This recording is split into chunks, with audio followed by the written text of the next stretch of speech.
Meus irmãos e minhas irmãs, a paz do Senhor. Estamos aqui através do canal EBD em Ação para mais uma lição, a lição de número 9, datada do dia 26 de fevereiro de 2023, com o título O Avivamento Pentecostal no Brasil. O texto áureo está em Atos 19, os 5 e os 6. E os que ouviram foram batizados em nome do Senhor Jesus. E impondo-lhes Paulo as mãos, veio sobre eles o Espírito Santo, e falavam línguas e profetizavam. A verdade prática. Deus derramou o grande avivamento pentecostal no Brasil. Ele pode avivar mais uma vez o seu povo. Na introdução da lição, estamos falando sobre o avivamento pentecostal no Brasil. Com a chegada dos missionários Daniel Berg, Gunnar Wingre, posteriormente os demais missionários vindos de outros países para pregar o evangelho da salvação, o avivamento chegou juntamente com esses missionários. Eles chegaram falando dos milagres que Deus ainda opera nos dias atuais, falando da salvação, como também da cura divina, a continuidade dos dons espirituais, e tudo o que eles faziam era conforme a igreja primitiva. O Senhor ia confirmando o que eles diziam com sinais, prodígios e maravilhas. Isso foi o que impactou a sociedade brasileira com a chegada dos nossos missionários. No primeiro tópico da lição, o movimento de Atos se repete no Brasil. E o primeiro ponto, Pentecostes, entre os salvos. Então, nós já falamos em lições passadas que o Pentecostes era uma festa judaica.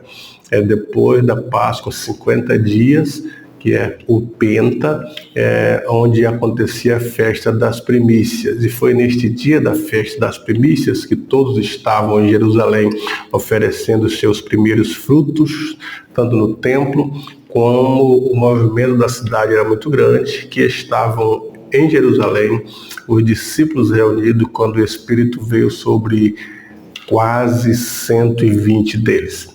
E a partir daqui nós podemos fazer uma diferença entre a pessoa ser salva e ser batizada com o Espírito Santo, porque muitos têm dito que o batismo com o Espírito Santo é no momento da salvação. Quando você arrepende, você já é batizado com o Espírito Santo. E nós vemos pelos textos sagrados que há uma diferença entre estes dois fatores, até porque observamos na Bíblia que o Senhor Jesus chamou seus discípulos e eles tornaram seguidores de Cristo. Posteriormente, o Senhor soprou sobre eles o Espírito. Eles já tinham agora aceitado a Cristo, então receberam o Espírito de Deus através do sopro de Cristo. Mas as palavras de Jesus foi: ficar em Jerusalém até que do alto sejais revestidos de poder. Então eles já tinham o Espírito soprado por Jesus, mas ficaram em Jerusalém até serem revestidos de poder. Então são duas coisas diferentes. E na lição nós vemos que os discípulos chegaram à cidade de Éfeso, onde o evangelho já tinha passado. Eles já tinham aceitado a Cristo através da mensagem do evangelho, mas a pergunta vem: recebeste vós já o Espírito Santo quando crestes? Eles receberam o Espírito porque o Espírito vem morar na vida daqueles que aceitam a Jesus como seu único e suficiente Salvador. Mas a pergunta é: já foram batizados com o Espírito Santo? Era esta a pergunta. Recebeste já o Espírito Santo depois que crestes?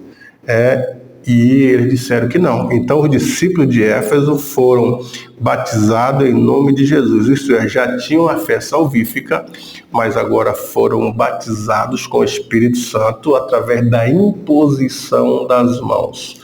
Os discípulos impuseram as mãos sobre as pessoas, os cristãos de Éfeso, e agora eles começaram a falar em outras línguas. Então, salvação e batismo com o Espírito Santo são coisas distintas.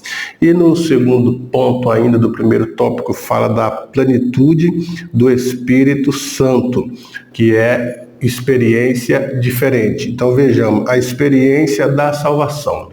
Quando a pessoa aceita Jesus Cristo como seu único e suficiente Salvador, o Espírito vem morar na sua vida. Logo que ele entrega a sua vida a Cristo, ele passa a ser templo e morada do Espírito de Deus. Paulo disse isso aos Coríntios: vós sois templo de Deus, ou não sabeis que sois o templo de Deus e que o Espírito de Deus habita em vós? O escritor aos Hebreus diz que nós somos casa de Deus, morada de Deus. E agora a segunda experiência é o batismo no Espírito Santo. Em Atos nós vemos essas duas experiências de maneira muito clara. O primeiro, os discípulos foram batizados em águas, em Atos 19, foram batizados em água. E depois receberam o Espírito Santo com imposição de mãos. Esse recebimento do Espírito Santo com imposição de mãos teve evidência do falar em línguas e também de profecias. Vocês podem contemplar isso em Atos 19 e o versículo de número 3. Então são experiências distintas, A experiência da salvação e a experiência do falar em línguas, confirmando com Deus, sim, como dom de Deus. Foi o que aconteceu com os discípulos em Éfeso. Até porque Paulo também fala de ser batizado no Espírito, mas falando da imersão, de você ser um cristão e estar imerso no Espírito de Deus. Mas ele faz distinção quando diz assim que o batismo com o Espírito Santo caiu sobre os que já eram imersos no corpo de Cristo, já eram batizados em águas. E posteriormente começaram a falar noutras línguas, e o texto ainda fala, conforme o Espírito Santo lhes concedia que falassem. E ainda o terceiro ponto do primeiro tópico, chamados por Deus.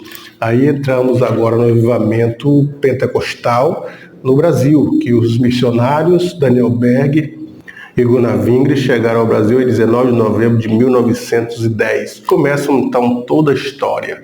Naquele período havia já o evangelho no Brasil. Algumas igrejas já faziam parte da evangelização no Brasil, mas eram chamadas as igrejas históricas. Por exemplo, os presbiterianos já estavam aqui no Brasil. Já fazem mais de 160 anos que eles estão enraizados aqui no Brasil, que trouxeram o evangelho.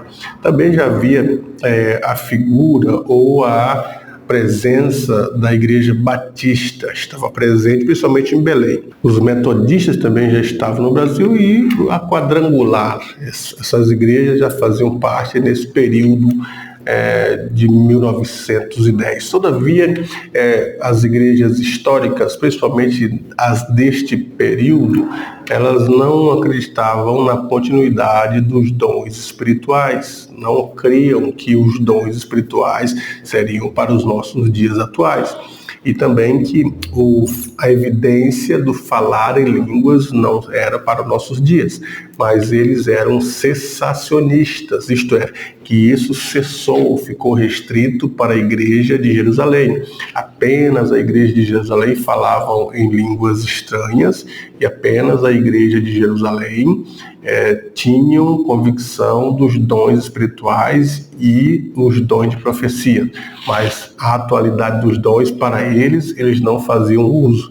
E de repente chega Gunnar Wingre, Daniel Berg, pregando na continuidade dos dons, motivando os cristãos, porque eles eram batistas, mas eram batistas americanos, pentecostais, nascido, lógico, na Suécia, mas faziam parte da igreja batista americana e eram pentecostais, porque os americanos se dividiam entre os pentecostais e os tradicionais. Os tradicionais não criam na evidência inicial dos dons, nem no batismo com o Espírito Santo, mas havia uma ala da igreja batista nos Estados Unidos que já havia aderido ao movimento pentecostal. o batismo e a continuidade dos dons. E eles eram desta ala americana e vieram para as missões, mas encontraram aqui as igrejas históricas que não acreditavam. E eles então começaram a ensinar, a falar da evidência dos dons e também das curas divinas, milagres e a continuidade das profecias, e alguns cristãos creram nisso. Algumas pessoas creram e aceitaram receber orações dos missionários para a cura divina. Foi quando o Senhor Deus curou uma irmã que estava com câncer nos lábios, uma irmã da Igreja Batista. Os registros históricos estão contando este fator. E a partir daí os milagres começaram a ser sucessivos na vida daquelas pessoas que habitavam em Belém em 1910. O segundo tópico, o nascimento de um novo avivamento, a pregação do avivamento pentecostal. Então, como nós dissemos no tópico anterior, uma irmã chamada Celina Albuquerque era uma irmã que era professora da Igreja Batista, mas estava impossibilitada de continuar lecionando na igreja devido a uma enfermidade nos lábios que parece-me que seria um câncer. Mas que quando os missionários foram na sua casa orar e disseram que Jesus poderia curá-la, e ela creu pelo poder, pela fé que tinha, o poder de Deus curou aquela irmã. E as pessoas tomaram conhecimento disso. Então, sucessivamente, ela também desejou ser batizada. E pela história, é a primeira mulher a ser batizada com o Espírito Santo no Brasil, ou a primeira pessoa, e ela falou em outras línguas. E as pessoas mais próximas da irmã Celina Albuquerque viram como ela estava em estado de enfermidade e como agora estava curada e ainda falando em línguas. E uma outra irmã chamada Maria de Nazaré também foi batizada com o Espírito Santo. E esta irmã Maria de Nazaré era proveniente do estado do Ceará. Quando ela foi para o estado do Ceará visitar os seus familiares, levou a mensagem do Evangelho de Jesus Cristo, a mensagem pentecostal. Iniciou também ali no Ceará os trabalhos de evangelização e da cura divina, e o pentecostalismo chegou também ao estado do Ceará, como em diversos outros estados a partir do estado do Pará. E os parentes da irmã Celina Albuquerque, o esposo, os amigos e os demais, começaram a ouvir os missionários falarem da mensagem pentecostal. E vários deles também foram batizados com o Espírito Santo, o que contrariou a Igreja Batista, que não cria na continuidade dos dons espirituais. E levou o pastor daquela igreja a dar um ensino contradizendo os ensinos dos missionários, e também fez um convite para que aqueles missionários que estavam alojados nos porões da Igreja Batista se retirassem.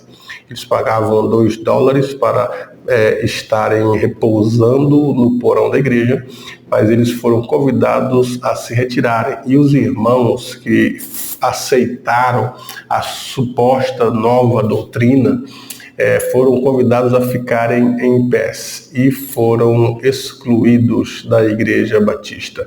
Entre eles, o secretário Manuel da Nóbrega e alguns diáconos da Igreja Batista, como vários outros irmãos. Alguns dizem que foram 9, outros trazem um histórico de que foram 11, 13, 18 pessoas.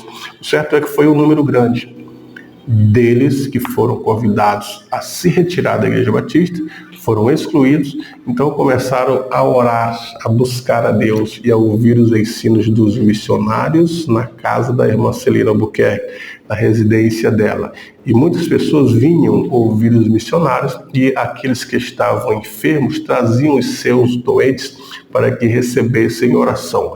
E o Senhor confirmava com a salvação, com os sinais, os milagres, as maravilhas na vida das pessoas que iam aceitando e agregando, e o Senhor ia confirmando, e foi crescendo o número daqueles irmãos que aceitaram o Evangelho Pentecostal, e a igreja iniciou-se, que hoje é a Igreja Evangélica Assembleia de Deus. No segundo ponto, do segundo tópico, o crescimento e perseguição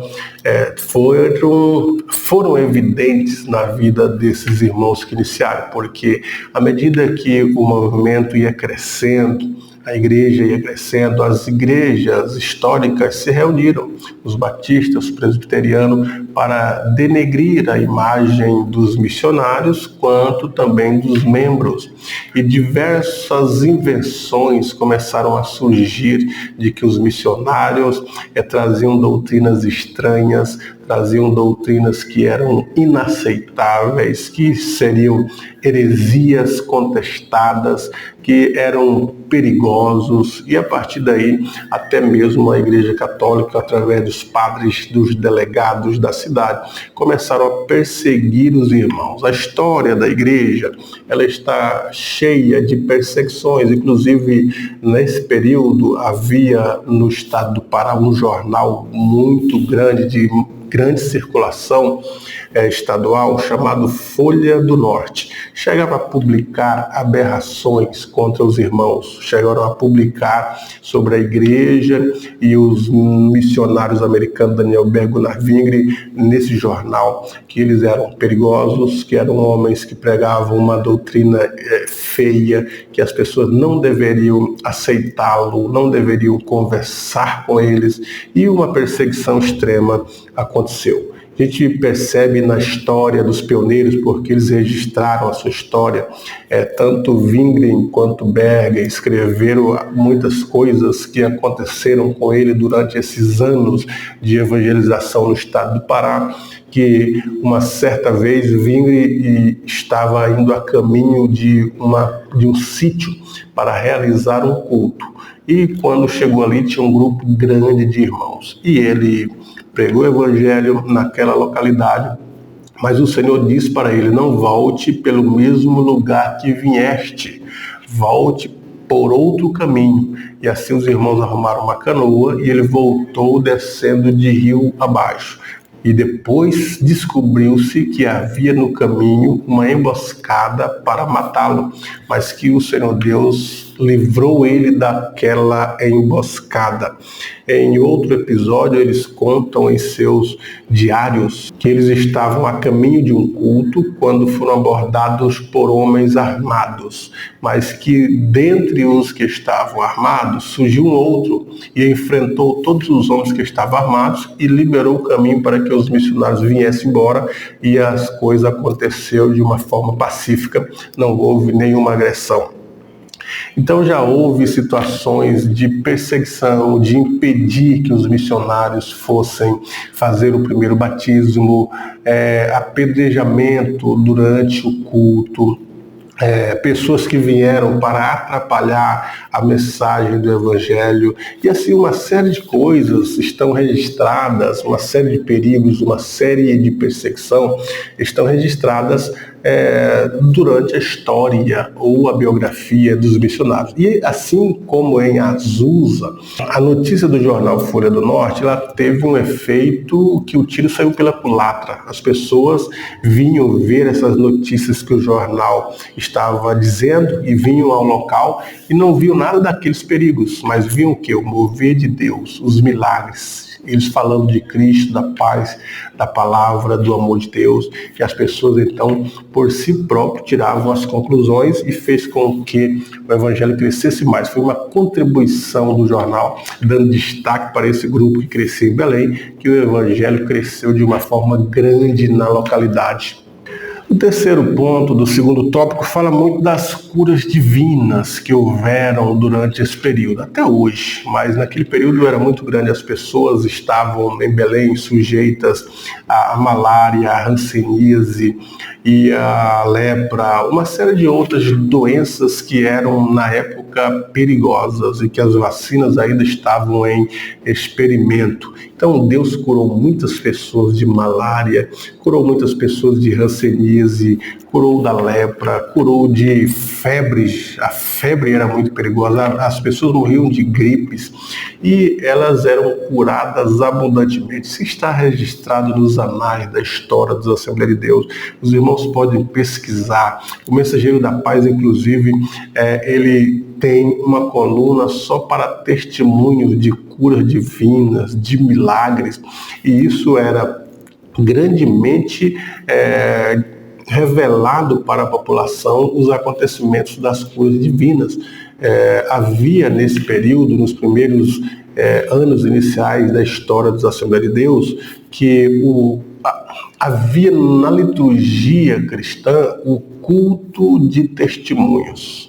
Era um culto em que era aberto a palavra para o púlpito e todos os irmãos que tinham uma bênção para contar, um milagre, uma maravilha, eles recebiam a oportunidade e contavam o milagre, uma bênção que haviam recebido de Deus durante a semana.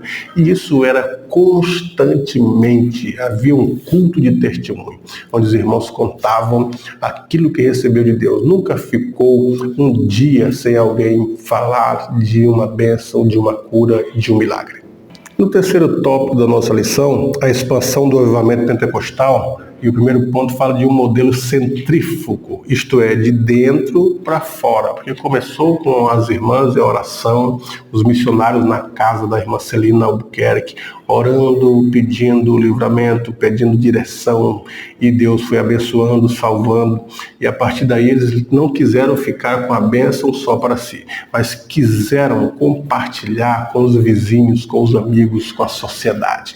Então eles foram evangelizar nas ruas. É interessante que as Assembleias de Deus começam com o evangelismo pessoal, onde os missionários iam todas as semanas, de casa em casa, falar do amor de Deus, falar de Jesus Cristo e da salvação em nome de Jesus Cristo. E além disso, entregavam folhetos e ainda vendiam literaturas, porque Daniel Berg era comportor de Bíblias. Então ele vendia as Bíblias já traduzidas para o português, que era o sustento dele no princípio, quando ele chegou ao estado do Pará. Mas eles antes falava de Jesus Cristo, falava do Salvador, dos milagres, orava pelas pessoas, e aí ia acontecendo os milagres, a mensagem do Evangelho, o poder de Deus estava envolvido ali nesta obra. Então eles iam nas ruas, nas casas, nas escolas, nos hospitais. Depois do evangelho pessoal, era o evangelho em massa. As grandes cruzadas também tiveram grandes resultados devido ao trabalho dos missionários, de evangelizar através de cruzadas, fazerem cultos nas praças principais. Então, todas as semanas havia um culto no final de semana em uma praça principal, onde se falava do Evangelho, pregava a Jesus Cristo, e as pessoas davam testemunhos da cura divina, dos milagres e da libertação, e o nome de Deus era glorificado, e as pessoas aceitavam pela fé, porque o Evangelho, a fé vem pelo ouvir, e o ouvir a palavra de Deus, a fé salvífica, e aonde as pessoas aceitavam a Jesus Cristo como seu único e suficiente Salvador. E no segundo ponto do terceiro tópico, um crescimento acentuado.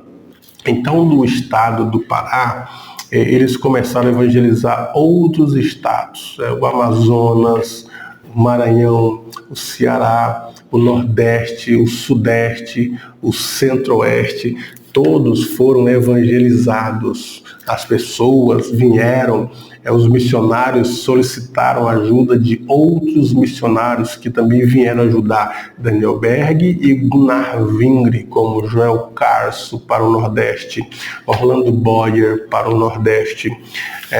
Ainda veio Niles Katzberg, Samuel Nastro, que veio para o Pará. Gunnar Vingre andou também pelo estado do Rio de Janeiro.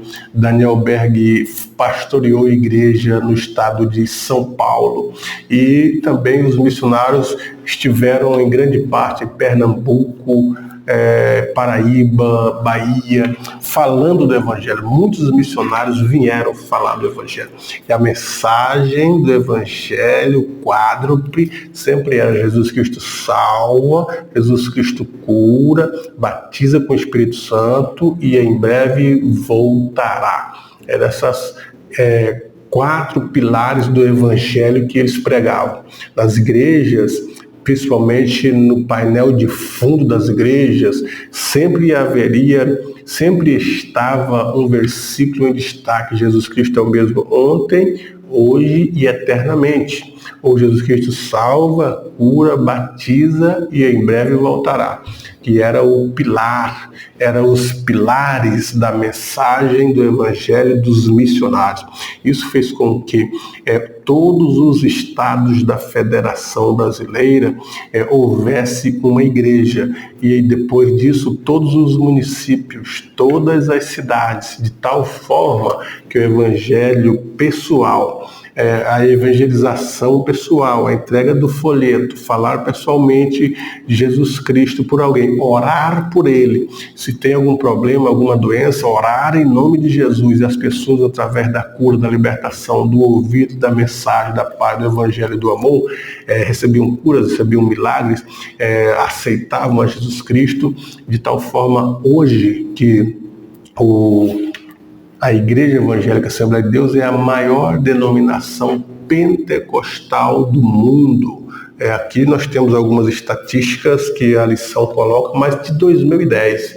Nós estamos em 2023, isto é, 13 anos depois. Mas em 2010 eram 42 milhões de pessoas que eram da tradição pentecostal, porque a Igreja Evangélica Assembleia de Deus foi a primeira igreja pentecostal a despontar no Brasil. A partir dela, outras igrejas pentecostais, como a Deus é Amor, da década de 60, pelo mesmo período também de 1910, 1909, 1911, surgiram a Congregação Cristã do Brasil, que é uma igreja pentecostal, e outras igrejas pentecostais também surgiram no Brasil para Cristo, posteriormente à chegada dos missionários Daniel Bergunavim.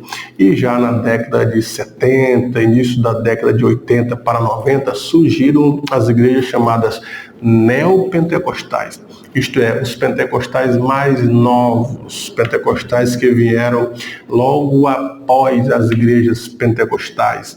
E lógico que a ênfase dos neopentecostais, a princípio, eram sobre a prosperidade, a cura divina, os milagres, e enfatizavam mais isso. Claro que Cristo salva, Cristo cura, Cristo abençoa, opera milagres, quer prosperar.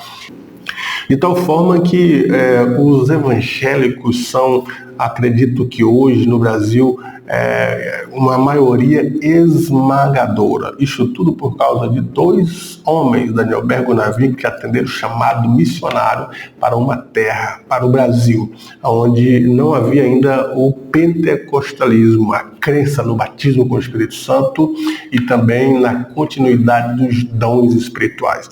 Isso fez com que a igreja florescesse, prosperasse, de tal forma que hoje nós estamos falando do pentecostalismo, registrando aqui as doutrinas bíblicas que os pentecostais pregam e que as igrejas históricas, a princípio, não admitiram.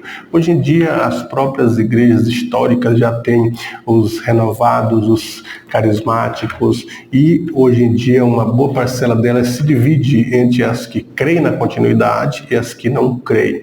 E isso contribuiu para que o evangelho fosse pregado em todo o estado do Brasil, todos os estados da Federação Brasileira, e o evangelho hoje graçou várias classes econômicas e sociais do nosso Brasil.